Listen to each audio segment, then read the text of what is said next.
한 해를 보내면서 가벼운 넌센스 퀴즈 하나를 내보겠습니다. 아무리 편식이 심한 사람이라도 먹지 않을 수 없는 것이 무엇인지 아십니까? 아무리 편식이 심할지라도 먹지 않을 수 없는 것이 무엇인지 아십니까? 다 하시네요. 저는 못 맞췄는데 드디어 참 맞는 말이다 그런 생각이 듭니다. 드디어 한 해가 지나가고 있습니다. 해마다 한 해를 마감하고 새로운 한 해를 시작하는 송구 영신 예배를 준비하면서 다시 읽게 되는 글이 있습니다. 제가 우리 교회 부임해서 둘의 신문에 썼던 언제나 처음처럼이라고 하는 글이 바로 그것입니다. 몇 부분만 다시 소개해 보도록 하겠습니다. 어느 해인가 극작가 장휘정 씨가 소설가 최인호에 대한 글을 동아일보에 쓴 적이 있었다. 작가로서 조각 글조차 쓸 수 없을 만큼 메말라 그저 펑펑 울던 그녀가 60 중반의 최인호 작가를 찾아가서 이런 고백을 했다는 것이다. 선생님이 이 세상에는 지금 이 시간에도 정말 힘들고 버거운 일이 많잖아요. 그런데 저는 그까지 글 좀 안 써진다고 울었어요. 선배 작가로부터 오만한 고민에 빠져 있다는 비난을 받을까봐 매우 조심스럽게 말했다는 것이다. 그러자 최인호 작가는 따뜻하게 웃으면서 이렇게 말했다고 한다. 나도 울어. 지금도 펑펑 울어. 마감은 코앞인데 죽어도 글이 안 써져. 여기저기서 난리를 치는데 한 줄도 생각이 안 나. 그럼 어떻게 해? 그냥 울지. 그리고 다시 써. 이걸 읽으면서 저도 울고 나도 울고 싶었다. 목회를 은퇴하는 그날까지 언제나 이제 막 처음 시작하는 것처럼 절박한 심정으로 펑펑 우는 목사가 되고 싶었다. 세월을 따라 늙는 건 어쩔 수 없는 일이겠지만 최소한 낡아지는 목사가 되고 싶지는 않았기 때문이다. 이런 다짐으로 시작한 목회가 어느덧 17년째 접어들고 있습니다. 짧지 않는 세월이라 가끔은 내가 타성에 젖어 있는 것은 아닌지 두려움이 엄습하기도 합니다. 며칠 전에도 친구 목사와 전화 통화를 하면서 내게 있어서 가장 두려운 것은 절박감이 떨어지는 것이지, 절박감이 떨어질수록 목회는 피상적이 되고 상투적이 되거든 이라고 고백한 적이 있습니다. 그러기에 한 해를 마감하고 새해를 맞이하는 이때가 되면 다시 한번 부임 초에 썼던 글을 읽으면서 처음으로 돌아가고자 하는 것을 다짐해 보게 되는 것입니다. 여러분이 잘 아시는 대로 오늘 우리가 읽은 말씀은 언제나 새로운 출발 선상에 서서 부르심의 최종적인 표대를 향해 살아갔던 사도 바울의 위대한 신앙 고백입니다. 고백의 의미는 이런 것입니다. 나는 이렇게 믿었다. 그리고 이렇게 살았다. 너희들도 이렇게 믿고 이렇게 살아라. 그러면서 바울은 언제나 새로운 출발을 위한 삶을 위한 몇 가지 소중한 권면의 말씀을 하고 있습니다. 먼저 새로운 출발을 위해서는 아직 잡은 줄로 여기지 말아야 한다는 것입니다. 아직 끝이 아니라는 것입니다. 아직 마지막이 아니라고 하는 것입니다. 우리는 언제나 구원의 완성을 향해 가는 길 위에 있는 존재, 도상 위에 있는 도상의 존재이고 아직도 우리가 가야 할 길이 많이 남아 있다는 것입니다. 그러므로 우리가 지금 어디에 이르렀든지 항상 새로운 출발 선상에 서 있다고 하는 마음으로 부르심의 최종적인 표대를 향하여 달려가야 한다는 것입니다. 마지막 주님 앞에 설 때까지 끝나는 것이 아니라고 하는 것입니다. 오래전입니다.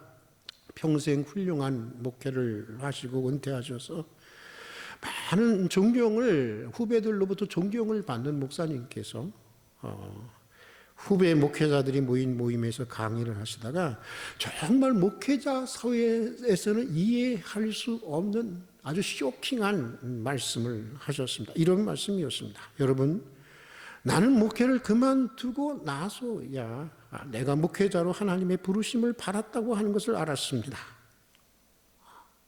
여러분들에겐 별로 크게 큰 문제가 되지 않는 발언 같지만 사실 목회자로서의 내적인 부르심을 거의 절대적이라고 여기는 이 목회자 세계에서는 매우 당혹스러운 말씀이었던 것입니다. 그런데 그날 저에게는 그분의 말씀이 나는 목사로 특별한 부름을 받지도 못했고 평생 소명의식도 없이 목회를 했습니다 라는 그런 말로 들리지가 않았습니다. 오히려 이렇게 들렸습니다.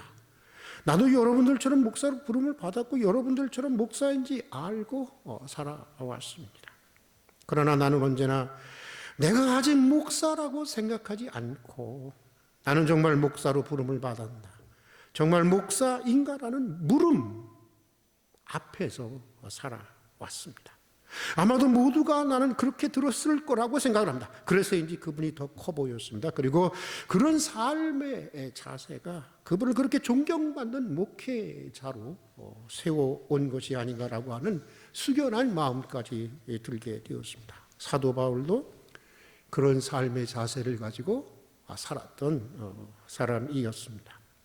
사실 바울만큼 분명한 하나님의 부름을 받은 사람도 찾아보기 매우 어렵습니다. 그는 다메섹으로 가는 도중에 부활하신 주님을 그냥 환상이 아니라 부활하신 그분 자신을 직접 만나게 되는 경험을 하게 됩니다. 그리고 그때 주님으로부터 직접 사도로 부름을 받게 됩니다. 그에게는 이미 과거에 일어난 사건이었습니다. 이미 붙들린 사건이었고 붙잡힌 사건이었습니다. 그러나 그는 이렇게 고백을 하고 있습니다. 내가 이미 얻었다 함도 아니요 온전히 이루었다 함도 아니라 오직 내가 그리스도 예수께 잡힌 바 된 그것을 잡으려고 쫓아가노라. 논리적으로는 매우 모순적인 말을 하고 있는 것입니다. 아직 잡은 것으로 여기지 않고 이미 잡았는데 이미 붙잡혔는데 아직 잡은 것으로 여기지 않고 여전히 잡으려고 쫓아간다는 것입니다. 과거의 사건을 아직 도달해야 할 미래의 표대로 생각하면서 언제나 나는 정말 부름받은 사도인가? 나는 정말 그렇게 살아가고 있는가라고 하는 그 물음 앞에 살았다고 하는 것입니다. 게다가 이제까지 한 일, 이제까지 일은 없죠?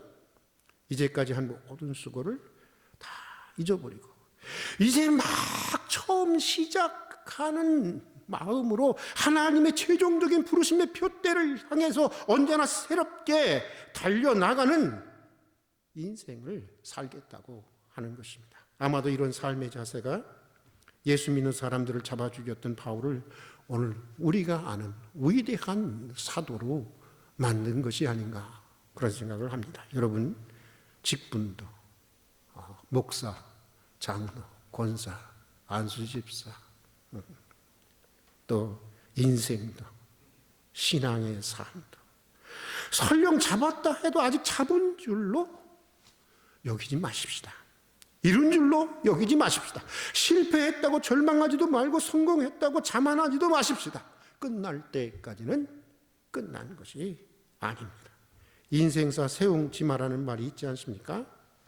지금은 복인 것 같은 것이 나중에 화가 될 수도 있는 것이고 지금은 화인 것 같은 것이 나중에는 복이 될 수도 있는 것입니다.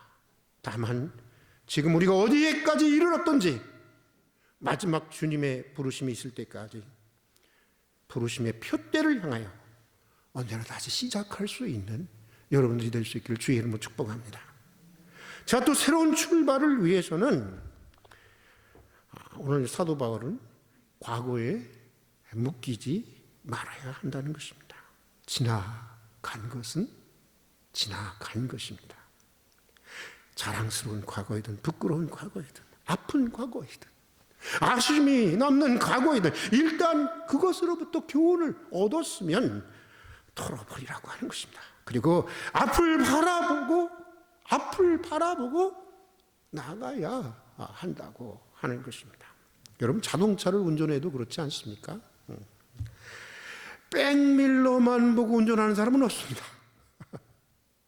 백밀러만 보고는 앞으로 나갈 수가 없는 것입니다. 필요할 때는 잠시 백밀러를 보지만 어디까지나 우리는 앞을 바라보고 운전해야 하는 것입니다. 인생도 그런 것입니다.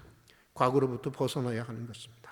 어디까지나 앞을 보고 바라보고 나아가는 미래지향적인 인생이 되어야 하는 것입니다. 구약에 나오는 요셉의 인생이 그것을 분명하게 보여주고 있습니다. 요셉은 17살에 그의 형제들에 의해서 인신매매를 당합니다. 노예로 팔려가게 됩니다.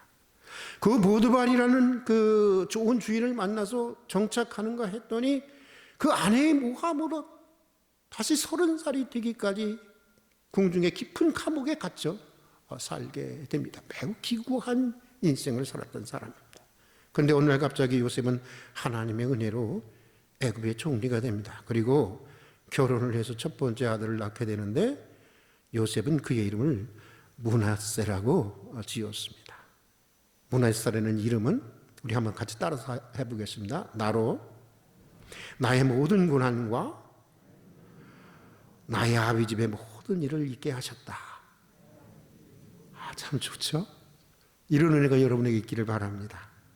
그런 의미를 가진 이름이었습니다. 형들에 의해서 다른 사람들도 아니에요. 형들에 의해서 노예로 팔린 사건, 보디발의 부인의 모함을 받고 10여 년 죄 없이 지하 감옥에 갇혀 지내야 했던 그 고통들, 인간적으로는 도무지 잊을 수 없는 그 과거를 이제는 다 잊었다는 것입니다. 과거로부터 벗어났고 과거로부터 노임을 받게 되었다고 하는 것입니다. 그리고 이어서 요셉은 두 번째 아들을 낳게 되는데 요셉은 그의 이름을 에브라임이라고 합니다. 에브라임은 우리 같이 따라서 한번 해보겠습니다. 하나님이 나로 창대케 하셨다. 이 은혜가 여러분에게 있기를 바랍니다. 예, 그런 이름인데 여기 두 아들의 이름을 통해서 보여주는 소중한 레슨, 소중한 교훈이 있는 것입니다. 그것은 바로 이것입니다. 잊었더니 무엇이 됐다는 거예요? 창대케 되었다고 하는 것입니다. 과거로부터 노임을 받고 나니까 창대해지는 인생이 되었다고 하는 것입니다. 이런 이야기가 있습니다. 기억상실증에 걸린 한 남자가 의사를 찾아갔는데 의사는 이런 진단을 내렸습니다. 당신의 기억을 되살리려면 당신의 시력이 손상될지 모릅니다. 다른 방법이 없습니다. 선택을 하셔야 합니다. 기억을 되찾기를 원하십니까? 아니면 두 눈으로 보기를 원하십니까? 굉장히 참 어려운 질문이죠. 그러자 그는 한참 심사숙고한 후에 이렇게 대답을 했다고 합니다. 기억을 되살리기보다는 시력을 그대로 유지하겠습니다. 내가 과거에 어디에 있었는가를 보기보다는 앞으로 내가 어디로 가게 되는 것을 보는 것이 더 낫기 때문입니다. 그렇습니다, 여러분. 과거는 이미 흘러간 것입니다. 그런데 그런 과거 때문에 소중한 미래를 이루어야 되겠습니까? 놓아줘야 하는 것입니다. 흘려보내야 하는 것입니다. 일단 과거로부터 교훈을 얻었으면 그것으로 족한 것입니다. 과거를 잊고 새롭게 출발하는 것입니다. 그럴 때 요셉처럼 잊었더니 창대케 되는 새로운 인생이 시작되는 것입니다. 여러분, 제가 자주 얘기하지만요, 내가 놓으면 나도 노임을 받게 되는 것입니다. 그렇죠? 놓지 않아서 문제인 거예요. 놓아주십시다. 그냥 흘려 보내십시다. 그리고 새롭게 다시 출발할 수 있는 여러분들이 될 수 있길 주의 이름으로 축복합니다. 자, 또 새로운 출발을 위해서는 인생의 분명한 표대를 가져야 한다는 것입니다. 가치 있고 아주 선명한 내 인생 전체를 걸 수 있는 목표를 세워야 한다고 하는 것입니다. 사람은 그가 세운 목표만큼 이룬다는 말이 있습니다. 사실 인생의 성공 여부는 그가 세운 목표에 달려 있다고 하는 말입니다.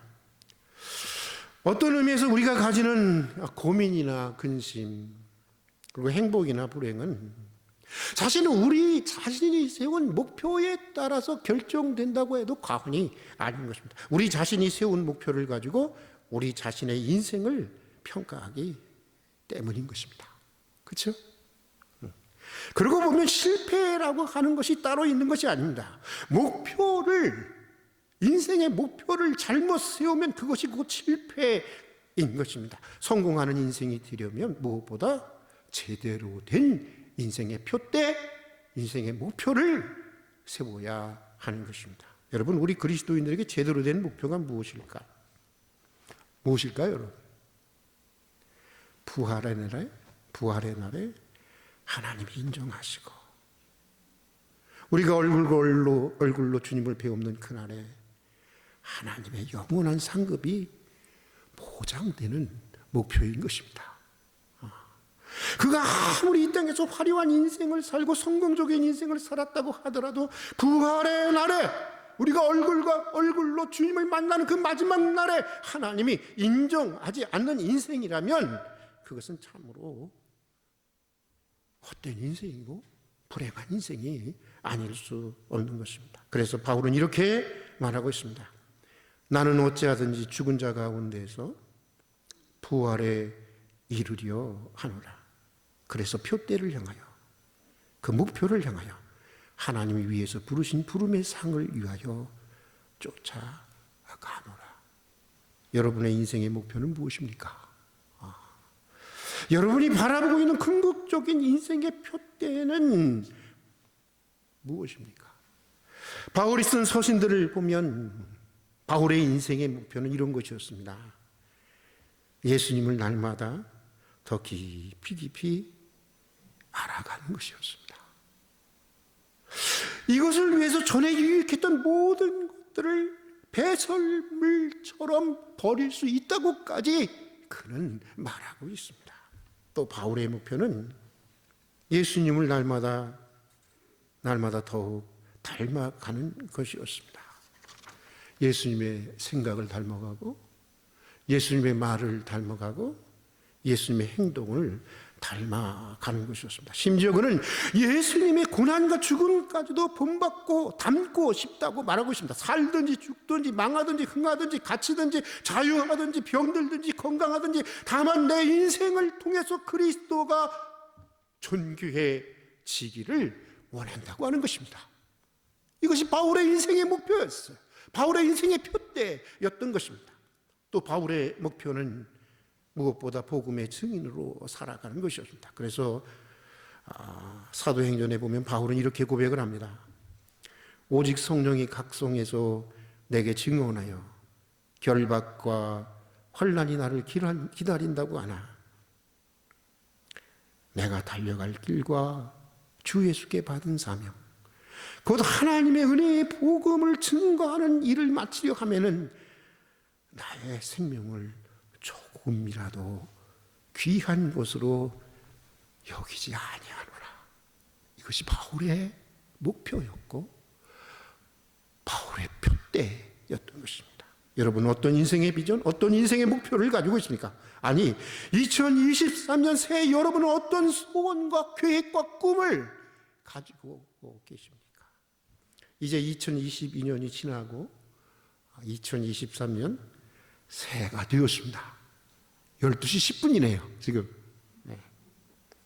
바울처럼 한 일, 뒤에 있는 일은 잊어버리고 하나님께서 위에서 부르신 그 부름의 최종적인 표대를 향해서 언제나 다시 새롭게 출발하는 여러분들이 될 수 있길 주의 이름으로 축복합니다. 죽음을 넘어서서 잠깐 사는 거예요. 잠깐 사는 거예요. 죽음을 넘어서서 영광스러운 그 부활의 날에 기념이 되고 그 부활에 참여할 수 있는 인생의 표대를 다시 세우고 선명하게 다시 세우고 새롭게 시작할 수 있는 한 해가 될 수 있기를 주님의 이름으로 축복합니다. 같이 기도하겠습니다. 이제 2023년이라는 새로운 출발선상에 선 저희들에게 주님, 다시 출발할 수 있는 은혜를 내려주시옵소서. 어디까지 왔든지 처음처럼 그대로 행하는 저희들이 되게 해주시옵소서. 실패해서 값진 교훈을 얻게 하시고 성공해서 하나님의 은혜를 발견하게 해주시옵소서. 바울처럼 한 일, 즉 뒤에 있는 일은 잊어버리고 위에서 부르시는 하나님의 부르심의 표대를 향해서, 그 최종적인 표대를 향해서 언제나 새롭게 출발하는 새해가 되게 해 주시옵소서. 예수님 이름으로 기도드립니다. 아멘.